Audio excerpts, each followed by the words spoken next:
this bill, Madam Sponsor, Mr. President, will have the effect of amending the definition of relatives under Republic Act 6713. Oh, we are not changing, Mr. President. Hindi po natin binabago ang definisyon ng relative sa ibang mga batas. Dahil gaya po ng nabanggit ko kanina, ang definisyon ng relative dito sa panukalang ito ay lamang para sa for purposes of this act, Mr. President. Pagka pala hanggang dalawa lang, okay na. Yung third degree, yung ibabawal lang pala hanggang sa second degree. Pero pag third degree na, malaya na kasi wala na, malinis na pala eh. Second degree, lalong mas malinis na. Kaya pabayaan na natin, hindi na masasakop ng political dynasty. Okay lang po bang malaman kung nagkaroon ng talagang malawakang pagsusuri sa bagay na ito? Actually, Mr. President, una wala namang claim na wala ng evil, no? Wala ng harm yung involved sa fourth degree dynasties. Nga lang na napatunayan na yung second degree of consanguinity and affinity na prohibition ay workable. Binasa nga po namin sa position paper ng COMELEC na nagsabing may administrative difficulties in enforcing beyond the second degree. Gayon din po, Mr. President, good gentlemen, yung mga resource persons mula sa Lente at mula nga po sa Ateneo de Manila University among others ay nagsabi na batay sa kanilang mga pag-aaral, mayroon na pong meaningful change dun sa pagsisimula sa pag-prohibit sa dynasty sa second degree of consanguinity. Dahil ayon nga sa kanilang mga pag-aaral, 30% of seats ay ma-free up na.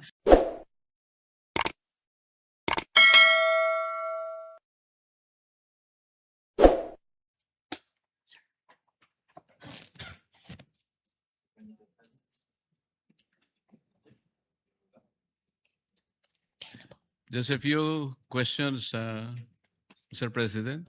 Yes, gladly, Mr. President. Thank you.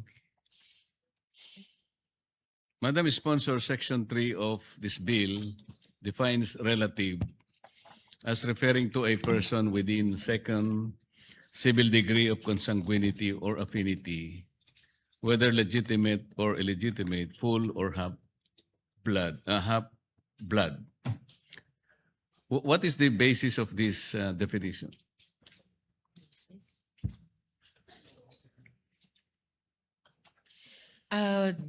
Mr. President, good gentleman mula sa Pampanga at Tarlac, dinesisyonan po ng Committee on Electoral Reforms na sa paghahanda ng committee report batay dun sa 7 panukala ng 8 sa ating mga senador sa ngayon ay magkasundo dun sa second degree of consanguinity and affinity. For one, ito po yung ipinayo ng Commission on Elections na pinaka-implementable o pinaka-enforceable na degree of consanguinity and affinity, Mr. President. I ask this question, Madam Sponsor, Mr. President, because Section 3, Paragraph K of Republic Act number 6713, or the Code of Conduct and Ethical Standards for Public Officials and Employees, define relatives as referring to any and all persons related to a public official or employee within the fourth civil degree of consanguinity or affinity, including bilas, inso, and balae. Why does the proposed measure depart from this definition, Madam Sponsor? Mr. President, the good gentleman is right in his citation of the other law, but for purposes of this anti-dynasty law, as I said earlier, the committee report proposes to define relative up to the second degree. In spite of the fact also, Mr. President, na yung sariling bill nitong representasyon at nung isa pang author, si Senator Robin, ay panukala ng ban hanggang sa 4th degree of consanguinity. Ito pong committee report ay isinasaalang-alang din yung mga inputs mula sa hearings at yung marathon consultations din na ginawa sa iba't ibang bahagi ng bansa. Itong degree of prohibition, yung second degree, ay magbibigay daan po sa mabisa at saka doable nga po na investigasyon o review ng mga kandidato. Dahil madali namang pong magiging available yung mga birth certificate, marriage certificates o di kaya certificates of no marriage. At dagdag pa po doon, Mr. President, may mga pag-aaral na nagpapakita na kahit daw po second degree dynasty ban ay mag-free up na po at mag-i-impact na sa 30% ng mga elective positions. Ito pong datos in particular bunga ng pag-aaral ng ASOG, Ateneo School of Government, Mr. President. So, this bill, Madam Sponsor, Mr. President, will have the effect of amending the definition of relatives under Republic Act 6713. Oh, we are not changing, Mr. President. Hindi po natin binabago ang definisyon ng relative sa ibang mga batas. Dahil gaya po ng nabanggit ko kanina, ang definisyon ng relative dito sa panukalang ito ay lamang para sa for purposes of this act, Mr. President. Baka po kasi magkaroon ng problema, Madam Sponsor, na may dalawa tayong magkahiwalay na batas na merong dalawang interpretasyon kung ano ang ibig sabihin ng relatives. Yun lamang po kasi baka sa dako-dako roon ay makita natin na meron palang implikasyon ang dalawang batas na magkahiwalay ang pagkakaintindi doon sa terminong relative. Yun lang po ang aking gustong matingnan mabuti dyan. Na-appreciate ko po, Mr. President, ang concern ng good gentleman mula sa Pampanga at Tarlac. Pero hindi ko po sinishare yung pag-aalala nila dahil po yung definition po ng relative sa panukalang ito ay para lamang dun sa scope ng prohibition tungkol sa political dynasties. Samantalang mas sumasaklaw yung dun sa sinight ng good gentleman dun po sa Code of Conduct for public officials. And pwede po tayong mag-introduce ng omnibus provision later on na sasabihin explicitly na itong definisyong ito ng relative ay hindi po nag-aamyenda sa ibang mga batas. Dahil particular lamang po ito sa purposes nitong act, Mr. President. Totoo po yun, ngunit ang aking kinatatakot dito, itong mas malawak na kahulugan ng relative sa 6713, ang layunin niya ay para sa ganon, yung aplikasyon ng batas ay mas malawak. Dito naman sa bill na ito, na kinukonsider po natin, gusto rin natin na yung sentido ng relative ay maging malawak din para sa ganon, yung mga bawal na, yung kabawalan, mas malaki yung range niya. Hindi yung parang nakukonstrict natin para bang maring sila sabihin nila, bakit masyado mo namang pinaliliit yung definition kung ang pag-uusapan ay yung pagtakbo sa ating halalan, samantalang mas higit yatang i-consider na palawakin mo dahil ang pinag-uusapan dito ay sino ba yung karapat-dapat lamang na ihalal. Hindi ko po sinasabi na mas mataas ang uri ng proposed bill kesa dun sa isa, ngunit yung kanyang sentido po ay kinakailangang mag-apply. Kung halimbawa doon sa 6713 ay kinakailangang matukoy lahat o palawakin yung kakayahan ng batas para habulin yung dapat habulin. Parang dito naman sa ating proposed na batas, parang pinaliliit naman natin yung sitwasyon para yung batas naman ang mag-ooperate. Yun lang naman po ang aking tinitingnan. Muli, Mr. President, salamat po. Sa totoo lang, gaya ng nabanggit ko kanina, yung sentido, to use the word ng good gentleman, nung original na panukalang batas nitong representasyon, and I would also take the liberty of citing yung kay Senator Robin, ay pareho po ang nais dun sa sinasabi ng good gentleman ngayon. Nga lamang, ang naabot po namin dito sa committee report at tinitindigan ngayon itong representasyon bilang tagapangulo ng komite ay hanggang sa second degree.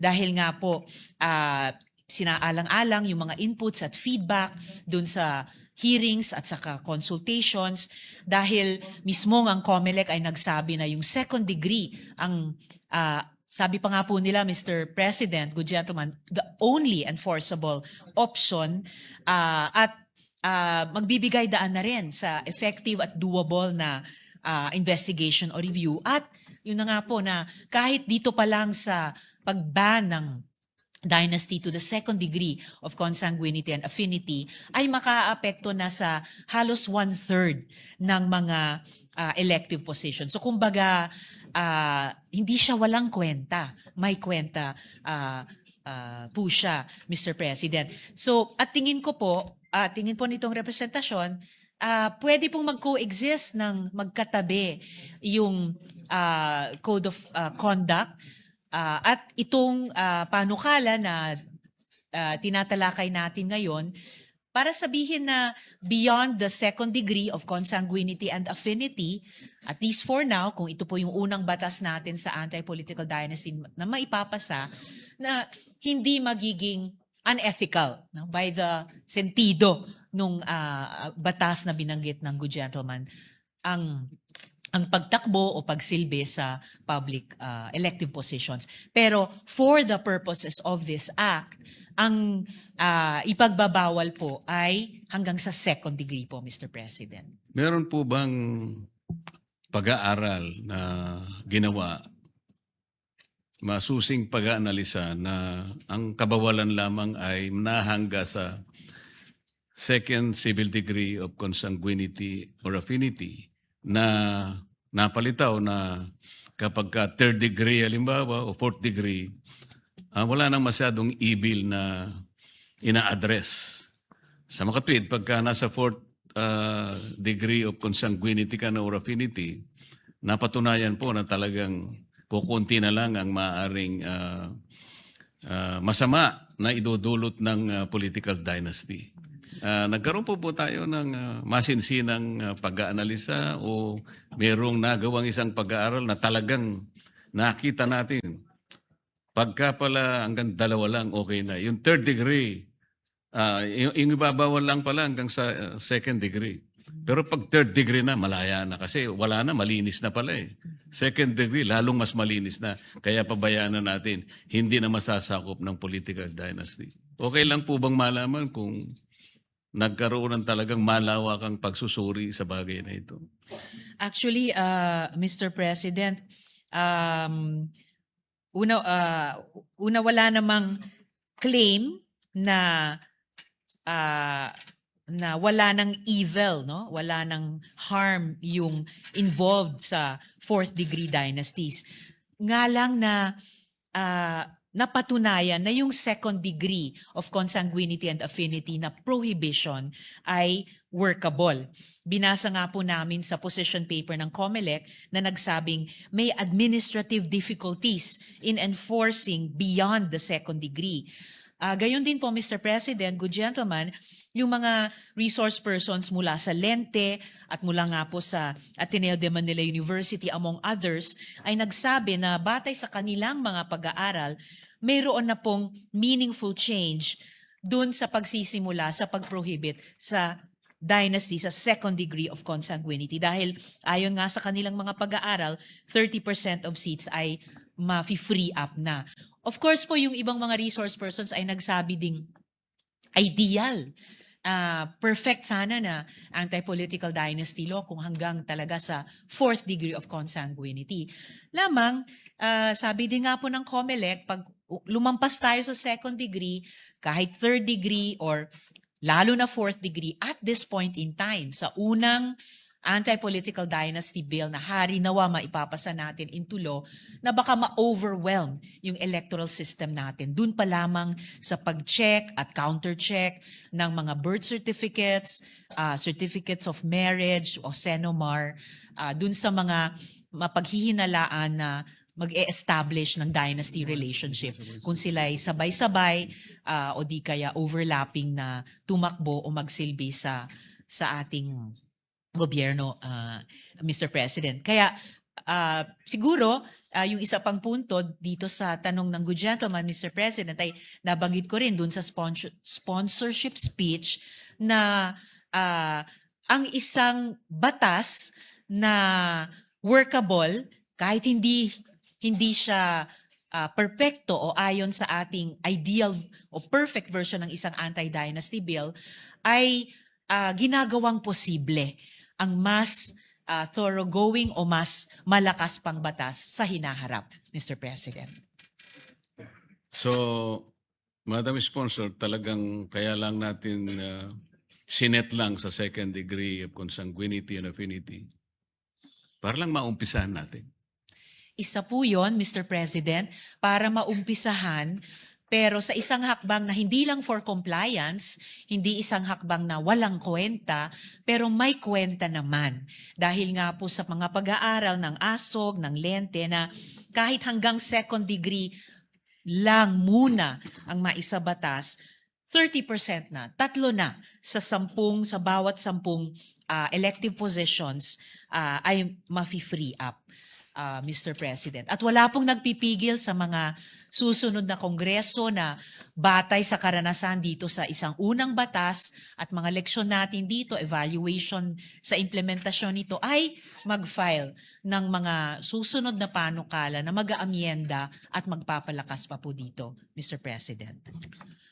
Mr. President, Madam Sponsor, sa Section 3 pa rin ng bill, paragraph D, dinefine po natin yung partnerships without the benefit of marriage as referring to common law relationships between two persons who cohabit, declare, or present themselves to the public as a couple without marriage.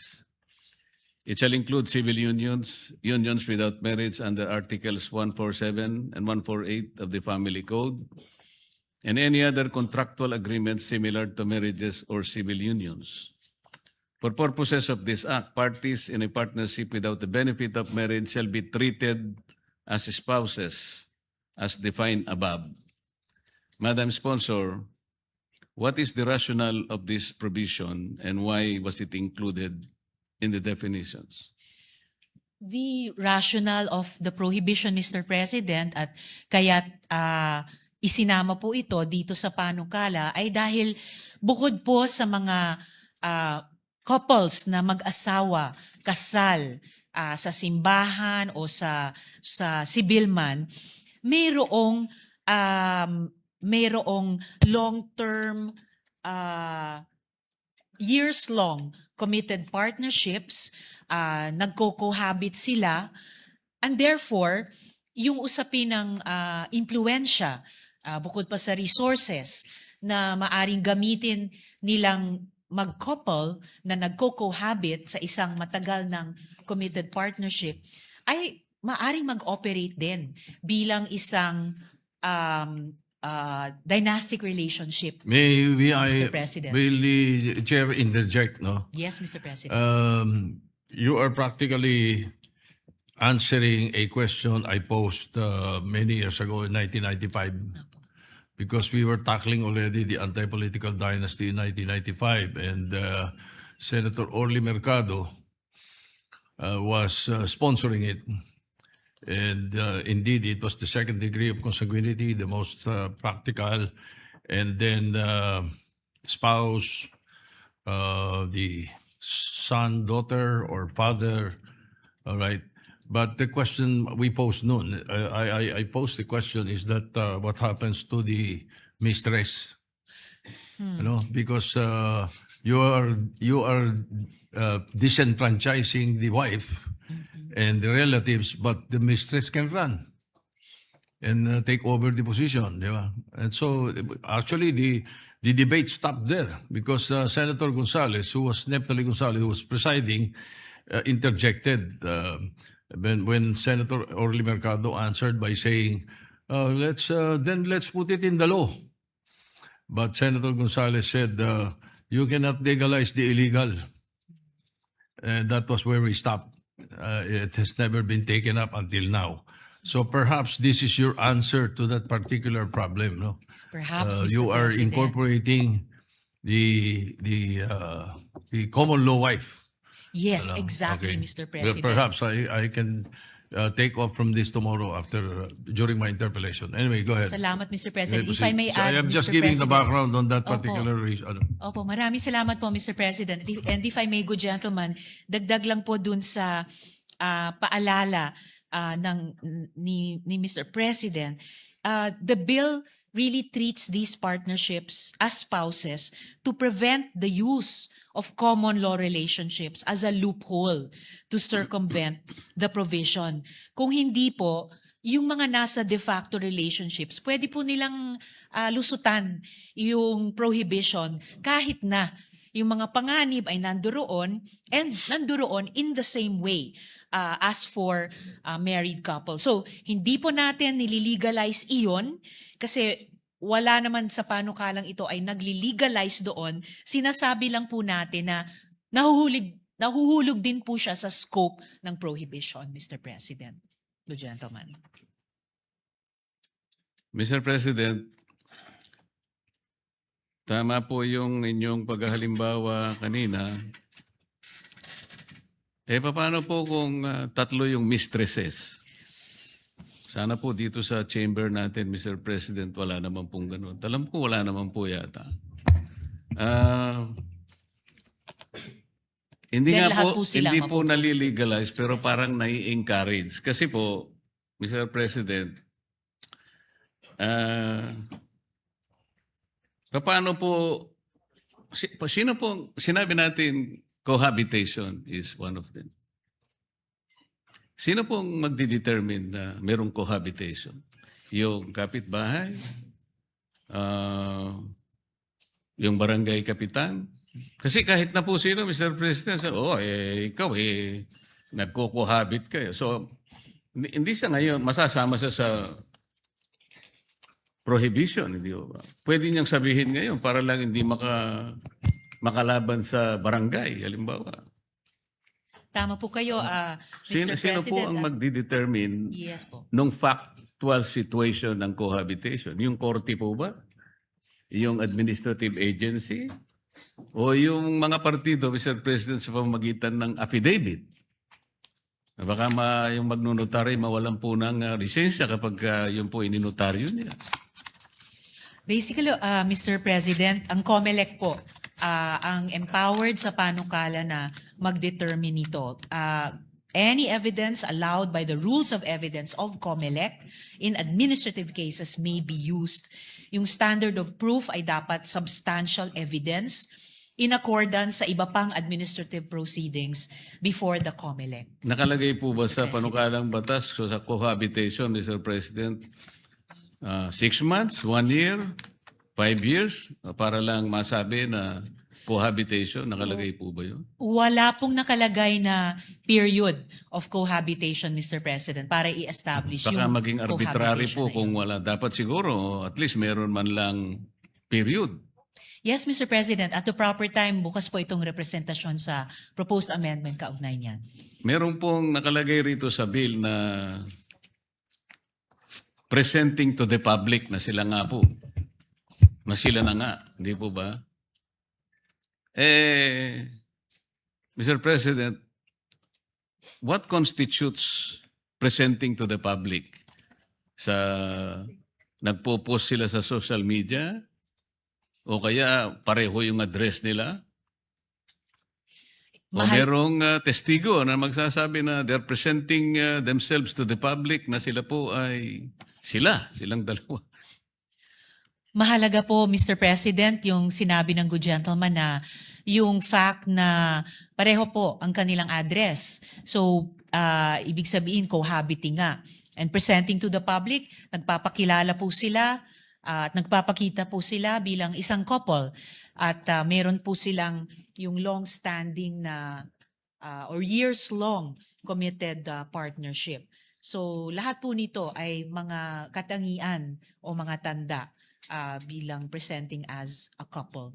They Merong- cohabit, present, declare themselves as a couple. Meron pong kaiba yung sitwasyon yan, Madam Sponsor, Mr. President.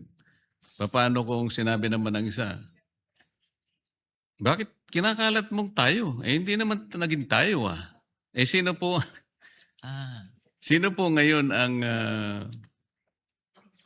magdi-determine kung sino nagsasabi ng totoo? Pwede kasi siyang gumanti Ba't mo ko sinasama dyan? Hindi naman, kailan ba naman naging tayong dalawa? Hindi nga kita kilala. Halimbawa, sino-sino po ang mamamagitan ngayon, Mr. President? Mr. President, ang mamamagitan po dyan ay ang COMELEC din po. Hindi, yung sa presentation, yung sinasabi mo kasama tayo, hindi naman tayo. Hindi ba yun yung sa section 8? Yes. Yes, oo.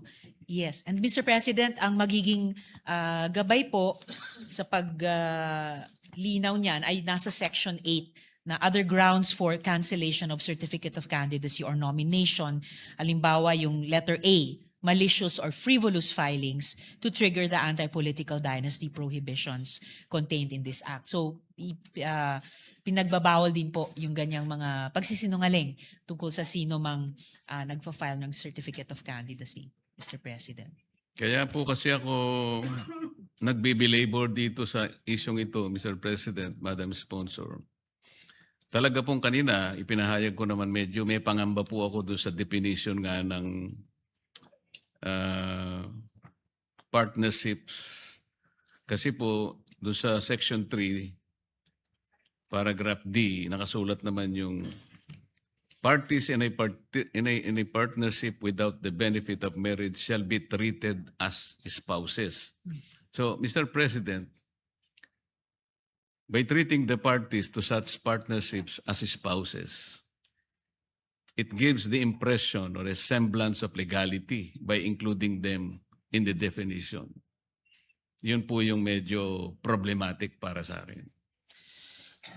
Susubukan ko po, Mr. President, i-reassure yung good gentleman na hindi po natin nililegalize ang anumang hindi legal ngayon. Nothing in the bill legalizes those. Sinasabi lang po na sako po siya ng scope of prohibition. So, nag-i-impose nga po ng disqualifications at saka limitations. Hindi po nag-grant ng anumang favors. In fact, sa totoo lang, napipinalize po sila kasi nga po, nahuhulog po sila sa loob ng scope of prohibition. Mr. Tama po President. yun. Naintindihan ko po yun. Ang sinasabi ko, kahit kailan po, hindi talaga malilegalize. Kaya lang, the semblance or the impression na parang sila na mag-asawa because it was precisely included in the definition na they are treated as spouses. I see, Kahit Mr. papaano President. po makikita ng dahil nga naging definition sila na parang spouse, wittingly or unwittingly, nagiging ganun po yung pananaw.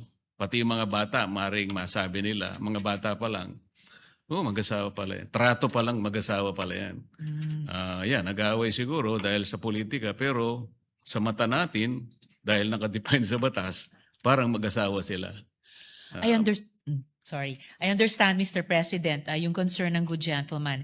I-reiterate ko lang po na treated as quote-unquote spouse only for this act and only for triggering the prohibition. So kumbaga, Mr. President, for practicality's sake lamang po, para kapag nagre-refer ang batas sa spouse, quote-unquote, it should include spouses, quote-unquote, without the benefit of marriage. And at the proper time, Mr. President, pwede pong tumanggap ng proposed amendment ang representasyong ito para gawing mas maingat pa yung wording, yung text ng panukala para matugunan yung apprehension ng good gentleman, Mr. Salamat po, President. Mr. President. Sa ngayon pa lang ay minumungkahi ko na baka makalimutan ko po sa tamang panahon na Excuse me. alisin na lang po natin yung phrase na yun doon sa definition. Instead, ilagay na lang po natin at specify sa mga sitwasyon under Section 4. Baka mas katanggap-tanggap po yun. Sa akin naman po, opinion lang muna ito sa ngayon, Mr. President, Madam Sponsor. Very well noted, Mr. President. Pag-aaralan po ng representasyong ito para handang magbigay ng tugon sa period of amendments, Mr. President. Sa Section 14 po ng measure, Mr. President, in-enumerate po ninyo yung mga punishable acts. Ang sabi po natin dito, Mr. President, itong punishable acts na to, which shall be punished in accordance with the provisions of the Omnibus Election Code. Which provisions under the Omnibus Election Code will apply as to paragraphs D, F, and G of Section 14? Aling sections ng OEC sa DFNG. We are getting the specific provisions of the Omnibus Election Code, Mr. President. Yun Para pong makatugon. yun po munang paragraph D, Madam Yes. Sponsor, ay ito pong nakalagay, malicious or frivolous filings to trigger the anti-political dynasty prohibitions contained in this act. Yun naman pong letter F, resigning as elective office for the purpose of enabling a spouse or relative to assume or seek such position in contravention of this act. At yung G, any other willful act to allow the existence or perpetuation of political dynasty relationships as provided under Section 3B of this act. Ang tanong lamang po, ano pong provision ng Omnibus Election Code ang mag-a-apply dito sa tatlong talata, ay itong tatlong provisions po na binanggit natin? Okay, thank you. Yes, Mr. President, and dito na po yung relevant provisions sa Omnibus Election Code. Doon po sa one by one relating to each of these, D, F, and G, or lahat relating to all three.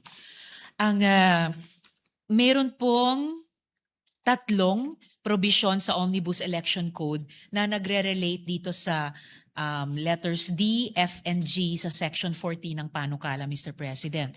Una po yung Section 263 ng Omnibus Election Code, persons criminally liable, na nakasulat doon, the principals, accomplices, and accessories as defined in the revised penal code shall be criminally liable for election offenses if the one responsible be a political party or an entity, its president or head, the officials and employees of the same, performing duties connected with the offense committed, and its members who may be principals, accomplices, or accessories shall be liable, in addition to the liability of such party or entity. Pangalawa po, Mr. President, Section 264 ng Omnibus Election Code, penalties. Any person found guilty of any election offense under this code shall be punished with imprisonment of not less than 1 year, but not more than 6 years, and shall not be subject to probation. In addition, the guilty party shall be sentenced to suffer disqualification to hold public office and deprivation of the right of suffrage. If he is a foreigner, he shall be sentenced to deportation, which shall be enforced after the prison term has been served. Any political party found guilty shall be sentenced to pay a fine of not less than 10,000 pesos, which shall be imposed upon such party after criminal action has been instituted, in which their corresponding officials have been found guilty. In case of prisoner or prisoners illegally released from any penitentiary or jail during the prohibited period as provided in Section 261, paragraph N of this code, the Director of Prisons, Provincial Warden, Keeper of the Jail or Prison, or persons who are required by law to keep said prisoner in their custody shall, if convicted by a competent court, be sentenced to suffer the penalty of prisión mayor in its maximum period if the prisoner or prisoners so illegally released commit any act of intimidation, terrorism, or interference in the election. Any person found guilty of the offense of failure to register or failure to vote shall, upon conviction, be fined 100 pesos. In addition, he shall suffer disqualification to run for public office in the next succeeding election following his conviction, or be appointed to a public office for a period of 1 year following his conviction. And lastly, Mr. President, Section 265, prosecution. The Commission shall, through its duly authorized legal officers, have the power, concurrent with the other prosecuting arms of the government, to conduct preliminary investigation of all election offenses punishable under this code and to prosecute the same. In sum, Mr. President, the penalties for election offenses under the Omnibus Election Code will also apply to the offenses under our bill, Mr. President. Mr. President, I took note of those provisions. These are all encompassed under sections 263 and 264 of the Omnibus Election Code.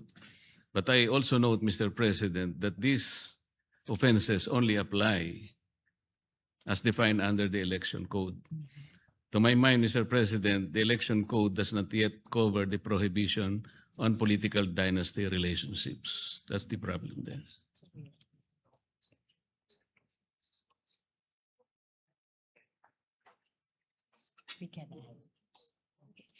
Mr. President,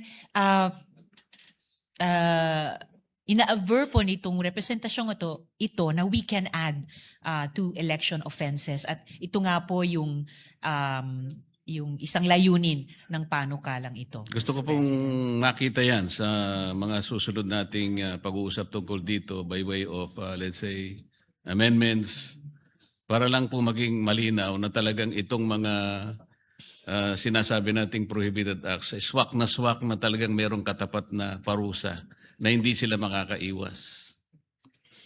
Kanina po, Mr. President, Madam Sponsor, naipahayag ko na talaga yung aking agam-agam. Hindi dahil sa ayaw ko itong political dynasty. Sa katotohanan po, Mr. President, nung ako po ay nasa mababang kapulungan pa ng ating Kongreso, meron po akong bill talaga ng political dynasty. Ako lamang po yatang nakapag-file. Hindi ko na po malaman kung anong Congress yun. Nakakalungkot pang iulat sa inyo, Mr. President. Hindi man lang po na agenda. Kaya ako po lungkot na frustrated ako talaga. Nabasa lang po on first reading, Mr. President. Hindi man lang po na agenda. Sabi ko talagang mahirap talaga yata itong political dynasty. After all, we are trying to enact a law which is obviously against the politician's interest. Basically, yun po kasi. Kaya naisip ko, Mr. President, kung babasahin po natin yung Article 2, Section 26 ng ating saligang batas, ay sinasabi po ang ganito: the state shall guarantee equal access to opportunities for public service and prohibit political dynasties as may be defined by law. Kaya po tayo nangailangan ng batas dahil nga po dito sa sinasabi ng saligang batas na as may be defined by law. Pero Mr. President, kung sakasakaling magkaroon ng pagbabago sa ating saligang batas, ang gagawin lang po siguro natin, aalisin natin yung as may be defined by law. Doon sa amendment sa Constitution, sa Article 2, Section 26, ipiperiod na natin doon sa and prohibit political dynasties. Full stop. Para sa ganon, hindi na natin kakailanganin batas. Sa ganong sitwasyon, Mr. President, this provision will become self-executory. It will not need any law. Kung sakasakaling magkahirap-hirap tayo, Madam Sponsor, ito na lang po siguro yung pinakahuli na barahan natin. Kung sakali lang naman, hindi natin mailusot. Gusto ko pong ilusot talaga ito. Ako po talaga nagpanukala ng batas na tungkol dito sa political dynasty. Pero sa akin nga pong frustration, hindi man lang po na-agenda ng committee secretary. At tanungin ko po yung chairman, nginitian po niya ako, Mr. President. Hanggang doon na po. Natapos na po kami ron. Maraming salamat po, Mr. President, Madam Sponsor, sa inyo po. Salamat din po, Mr. President, sa good gentleman mula sa Tarlac at Pampanga. Huling tugon na lamang po sa kanilang huling sinabi. Actually po sinalaysay nung pagdinig nung mga resource persons na pinagdebatihan ngayon nung mga pagdinig ng Constitutional Commission. Pero yung current formulation natin sa Constitution ang nanaig. At siguro, kung mangyari yung sinabi ng good gentleman, yung ganyang klaseng pag-amyenda mismo sa saligang batas, baka po nagbabaka sakali lamang po ako na baka maiiwan pa rin sa Kongreso i-define ano yung ibig sabihin ng political dynasties. Kaya salamat po sa good gentleman, Mr. President, sa appreciation sa pinagsusumikapan natin dito That sa is, Senado. that is Salamat what po, we Mr. want to President. find out here. And Yes, Mr. as a matter of fact, during our interpellation tomorrow, that is what we want to be defined. What do you mean by political dynasty?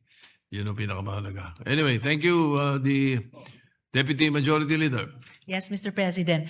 I move to suspend consideration of Senate Bill number 1901, Mr. President. All right, hearing no objection, consideration of 1901 is suspended. Mr. President, we have one administrative matter before we adjourn the session. Senator Mark Villar would like to be made co-author and co-sponsor of Senate Bill number 1917, Protection of OFW Remittances, Mr. President. All right, so made co-author, Senator Mark Villar. Thank you, Mr. President. Mr. President, there being no other matters, I move that we adjourn the session until 3 o'clock in the afternoon of Wednesday, March 4, 2026. Any objection?